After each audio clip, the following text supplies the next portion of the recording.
Wish you happy రసప్తమి. అయితే రసప్తమి సందర్భంగా మనము సూర్యభగవాను మనమందరం కూడా సూర్యభగవానికి ఆర్ఘ్యము సమర్పించడం, అలానే ఒక 7 చిక్కుడుగాయలతోటి రథాన్ని చేయడము మనకు ఆనవాయితీగా వస్తుంది. పురాణాలలో కూడా చెప్తారు.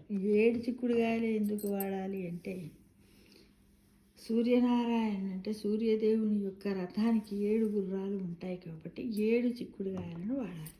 తర్వాత అలానే 7 చిక్కుడు ఆకులు, ఈ విధంగా 7 చిక్కుడు ఆకులను ఈ విధంగా టూత్ పిక్స్తో కానీ చీపురు పుల్లలతో కానీ చేసి, ఇలా నేను టూత్ పిక్స్ వాడాను. ఈ మిత్రము ఈ టూత్ పిక్స్తో ఈ విధంగా చేసేసి దీన్ని ఒక పేపర్ ప్లేట్లో పెట్టాను. అంటే దీని పేపర్ ప్లేట్లో కాకుండా ఏదో ఒక ఆకేసి పెట్టాలి. తమలపాకైనా ఏదో మనకు అందుబాటులో. నేను మాత్రం చిక్కుడు ఆకులే తీసుకున్నాను, చిక్కుడుగాయలే తీసుకున్నాను. ఇది ఎలా తయారు చేయాలి అనేది ఇప్పుడు నేను మీకు చూపిస్తాను. ఇప్పుడు ఇలా టూత్ పిక్స్తో ఇలా పెట్టేసి ఇలా పెట్టాను. ఇప్పుడు మళ్ళీ ఏం చేయాలి మనం అంటే, వీటిని ఇలా పెట్టేసేయాలి. ఇటు మళ్ళీ ఇలా పెట్టేసేయాలి. మిగిలిన 3 వేరే దిక్కు పెట్టాలి.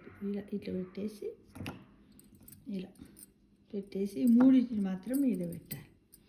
ఈ విధంగా మనం సూర్యదేవునికి రథాన్ని తయారు చేసి, ఆ రథాన్ని తెల్లవారుజామునే మనము అంటే సూర్యుడు ఉదయించే ముందు అరగంట ముందే ఇవన్నీ సిద్ధం చేసుకొని అలంకరణ చేసుకొని ఇందులో పెట్టి పసుపు, కుంకుమ, పువ్వులు, అక్షంతలు అన్నీ వేసేసి ఇందులో పెట్టి సూర్యభగవానుడు మన దగ్గరికి వస్తున్నట్టుగా మనం భావన చేసుకొని ఇది ఇందులో పెట్టేసి స్వామివారిని మనము ఆహ్వానించాలి.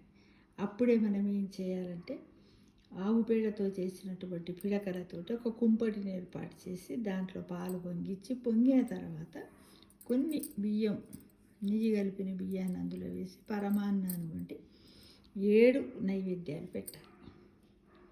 ఇలా చేసినట్టయితే మనకు సంవత్సరం అంతా కూడా ఆయుర ఆరోగ్యాలను ప్రసాదిస్తాడు. అలానే మనకు ఉన్నటువంటి ఏమైనా అరిష్టాలు ఉంటే కూడా పోతుంది, సౌభాగ్యం అన్నిటిని కూడా ఇస్తాడు. ఎందుకంటే సూర్య భగవానుడే ఆదిదేవుడు. ఆదిదేవ నమస్తుభ్యం అంటాం కదా. అలానే ఆ రోజు సూర్యాష్టకం కానీ ఆదిత్య హృదయం కానీ వీటినన్నిటిని కూడా చదువుకొని స్వామివారికి మనకు ఆయుర ఆరోగ్యాలు ఇవ్వమని, మనం ఇంకేమైనా తెలిసి తెలియక ఏమైనా పాపాలు చేసినట్టయితే అవన్నీ పోతాయి. అంటే తల్లిదండ్రులకు కానీ పిల్లలకు కానీ తెలిసి తెలియక ఇంకెవరికైనా చేసినట్టయితే అవన్నీ పోతాయి మిత్రము.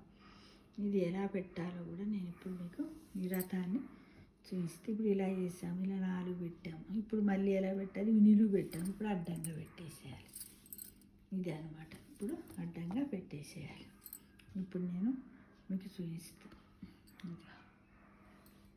వేసి తర్వాత నైవేద్యం పెట్టి ధూపం, దీపం, ఆదిత్య హృదయం, సూర్యాష్టకాన్ని ఎవరికి ఎంత వీలైతే అంత, ఏది చదవరాని వాళ్ళు ఉన్నట్టయితే ఓం నమో సూర్యదేవాయ అని. నవగ్రహాలలో కూడా సూర్యుడికి ఒక శ్లోకం ఉంది. ఏంటిది అది? జపాకుస్మ సంకాశం కాశ్యపేయం మహాద్వితం తమోరిం ప్రణతోస్మి దివాకరం నమో సాయి చిద్భాస్కర. ఓం సూర్యదేవాయ నమః, ఓం సూర్యదేవాయ నమః, ఓం సూర్యదేవాయ నమః అంటూ నీకు ఎంత వీలైతే అన్నిసార్లు చేసి పెట్టేసి, ముందు ఏం చేయాలంటే ఒక ప్లేట్ తీసుకుని ఆ ప్లేట్లో ఈ నైవేద్యాలు పెట్టడానికంటే ముందు దేవుడికి ఏ విధంగా, సూర్యుడికి ఏ విధంగా అర్ఘ్యం ఇవ్వాలంటే, ఒక ప్లేట్లో మనకు నదులు కానీ నదాలు కానీ సముద్రాలు మనకు అందుబాటులో లేనప్పుడు మన ఇంట్లోనే ఒక ప్లేట్ తీసుకొని దాంట్లో పసుపు కుంకుమ వేసేసి దాంట్లో కలుపుకోవాలి. పసుపు కుంకుమ అక్షంతలన్నీ వేసి కలిపి ఎర్రటి పూలను అందులో వేసి దోశలతో తీసి ఇంకొక దాంట్లోకి పోసి ఓం సూర్యదేవాయ నమః అనుకుంటూ 5 సార్లు 7 సార్లు ఎంత వీలైతే అన్నిసార్లు మనం దోశలతో స్వామివారికి అర్ఘ్యం ఇస్తున్నట్టు వదిలేసి, ఆ తర్వాత ఇదంతా ఈ పూజా విధానం అంతా అయిపోయిన తర్వాత ఆ నీళ్ళని తీసుకుపోయి తులసి కోటలో కానీ పోయొచ్చు, లేదా మనం తొక్కనటువంటి ప్లేస్లో కూడా పోసినట్టయితే మనకు శుభం కలుగుతుందని పురాణ ప్రవచనాలలో పెద్దలు ఋషులు మనకు చెబుతున్నారు. కాబట్టి ఈసారి వచ్చినటువంటి రసప్తమి చాలా మహిమాన్వితమైనది. ఎందుకు అంటే ఆదివారం నాడు రసప్తమి వచ్చింది. ఆదివారం నాడు మనం ఏం చేస్తాం, సూర్య భగవానునికి ఇష్టమైనటువంటి ఆది అనే దాంట్లో ఆదిదేవుడు కాబట్టి ఆదివారం అని పెట్టారు పేరు. అలానే ఈ రోజు నాడు మనం ఎలాంటి భోజనం చెయ్యాలి, సాత్విక భోజనాన్ని చెయ్యాలి. అందరితో మర్యాదగా ఎవరి మనసు బాధ పెట్టకుండా మనము మాట్లాడడానికి కూడా ప్రయత్నించాలి. అప్పుడే మనకు స్వామివారి యొక్క కృపా కటాక్షాలు కూడా ప్రతి ఒక్కరికి ఉంటాయి. ఈ చిన్న పనిని మనం చేస్తే బాగుంటుంది. మనకు అష్టైశ్వర్యాలు, ఆరోగ్యం కావాలి కదా.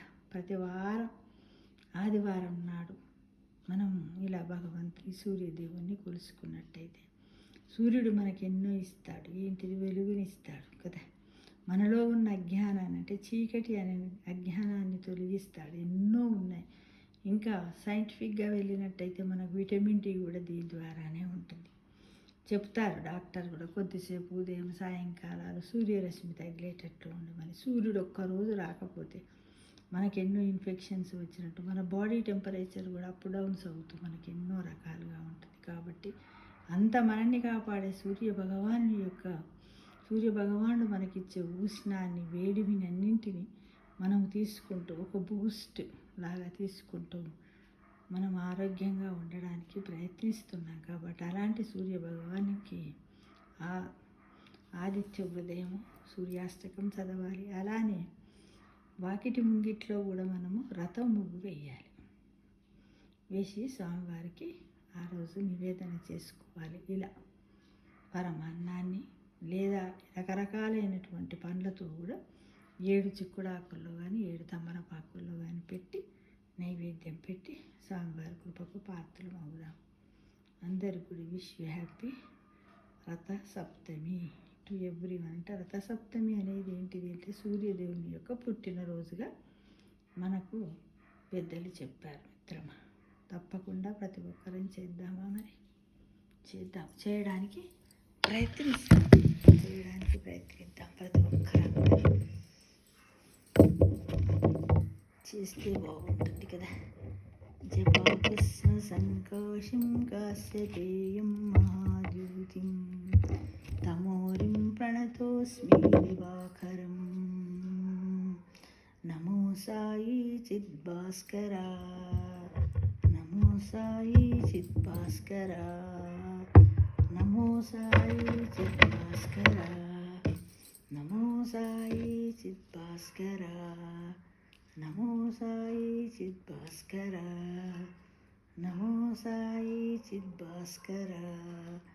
ఓం సూర్యదేవాయ నమః, ఓం సూర్యదేవాయ నమః, ఓం సూర్యదేవాయ నమః, ఓం సూర్యదేవాయ నమః,